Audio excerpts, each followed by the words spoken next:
Un mois, le 17 juin, le baccalauréat va démarrer avec la sacro-sainte philosophie et dans 2 ans, les candidats devront même se plier à un nouvel exercice, un grand oral.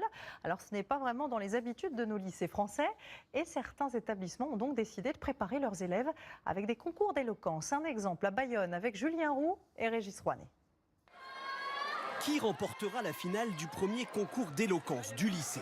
Les candidats sont sous pression. C'est très stressant parce que du coup il y a beaucoup d'espoir et on n'a pas envie de les décevoir. Motivé, un peu nerveux, mais je vais tout donner. C'est un petit entraînement avant l'oral du bac, donc ça va, c'est un petit plus. Dans un mois, Charles sera seul face à un professeur pour son oral du bac de français. Mais son défi aujourd'hui est bien plus grand. Prendre la parole en public devant 250 camarades et répondre à cette question. Faut-il se jeter à l'eau pour déclarer sa flamme? Il a 5 minutes pour convaincre. Si tu bois la tasse en déclarant ta flamme, c'est que tu te noies dans un verre d'eau. Mathias, lui, se jette à l'eau.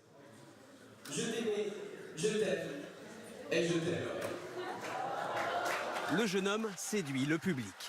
Je passais devant toi en courant, tête baissée, comme quelqu'un qui va se jeter à l'eau pour éviter le feu de ton regard. Louane prend un risque. Très chers détracteurs, bonjour.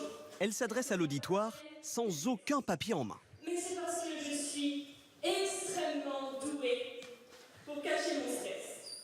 Lorsque l'on regarde ses notes, on perd du coup le regard qu'on apporte au public et donc on perd une demi-seconde d'attention. Les lycéens ont pris confiance en eux. Certains se sont même révélés dans cet exercice. Ils m'ont vraiment surpris.